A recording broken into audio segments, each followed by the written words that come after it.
Ahojte, vítajte v mojej kuchyni. Dnes mám pre vás jeden recept na krém, na malinový krém. Ja osobne ho mám strašne rada. Patrí k mojim najobľúbenejším. Neviem, či som akurát povedala, že či to je malinový krém, ale tie maliny tam ani nehrajú takú veľkú rolu, lebo tie sa dajú nahradiť aj za hociaké iné ovocie. Len tam potom treba dávať pozor na ten pomer cukru. Napríklad maliny sú kyselkavejšie, tak samozrejme do tohto receptu dám 120 g cukru, ale keď si chcete robiť mangový krém, tak samozrejme, že manga, keď sú zrelé, tak sú sladké, tak tam určite by som toho cukru ubrala, lebo bude potom krém moc sladký. Toto množstvo krému, čiže tento recept, ktorý vám teraz ukážem, stačí na jednu tortu veľkosti 24 až 26 cm priemeru, alebo na dve rolády by som povedala, alebo približne na 12 cupcakeov, čiže na mafiny nastriekate, natlačíte krém. Ja mám v tomto recepte mrazené maliny. Samozrejme, keď je sezóna, kľudne si zoberte aj čerstvé maliny zo záhrady, určite to neuškodí. Ale čo by som nerobila, by som maliny nekupovala v obchode, čo sú dovážané, lebo tie sa zbierajú ešte také nedozreté a potom tým malinám chýba tá chuť, tak tie určite by som zobrala potom mrazené, lebo mrazené sa zbierajú, pozbierajú sa čerstvé maliny, dozreté, sladké, voňavé a tie sa potom hneď zamrazia, čiže tým malinám nechýba absolútne nič.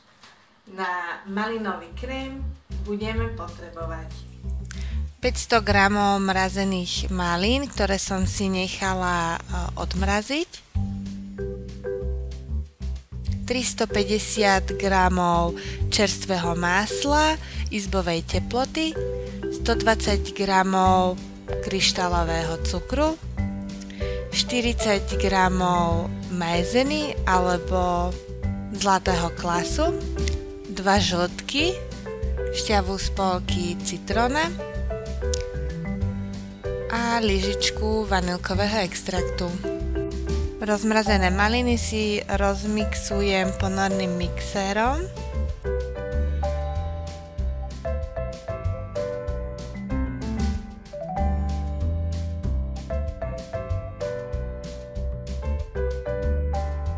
Rozmixované maliny si prepasírujem cez sitko do hrnca.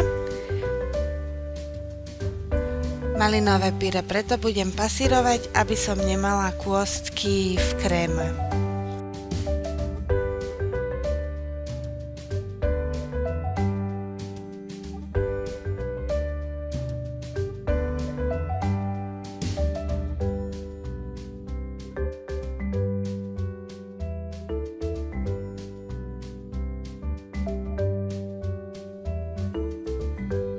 Do prepasírovaných malín si pridám cukor, citrónovú šťavu, ďalej pridám žltky a na záver maizenu. Všetko dobre premiešam a hlavne tú maizenu vnútri v tom pyré, v tých prepasírovaných malinách, tak aby mi tam neostali žiadne hrúdky.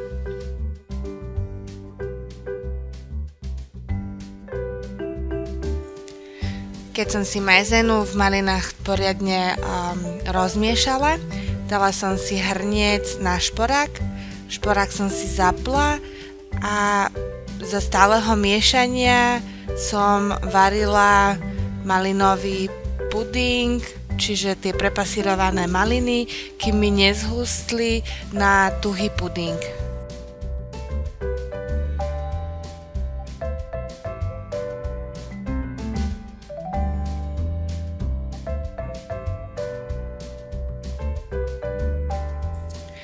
Uvarený puding som si odstavila na stranu a nechala ho vychladnúť pri izbovej teplote, aby sa mi z vrchu nespravila kožička. tak som si odtrhla kúsok folie a tu som si pritlačila návrh pudingu.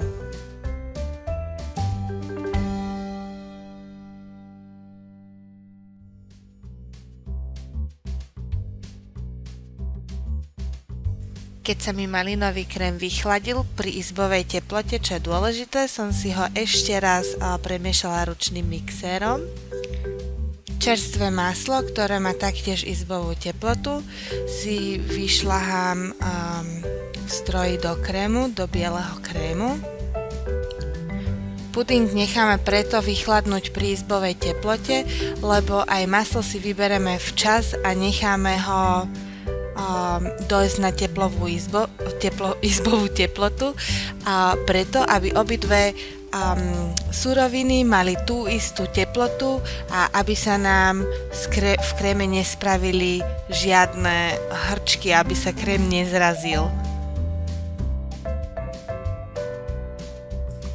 Do vyšľahaného masla si po lyžičkách teraz vmiešam malinový puding. Kebyže si teraz napríklad dám do toho teplého masla, čiže maslo, ktoré má izbovú teplotu, vychladený malinový puding z chladničky, tak by sa mi krém zrazil a mala by som v ňom hrúdky, také hrčky. A maslo taktiež si nemôžem nechať studené a vyšľahať ho tak, lebo keď je studené, je tuhé a by som ho nevedela vyšľahať. Takže preto je dôležité, aby maslo aj puding mali izbovú teplotu.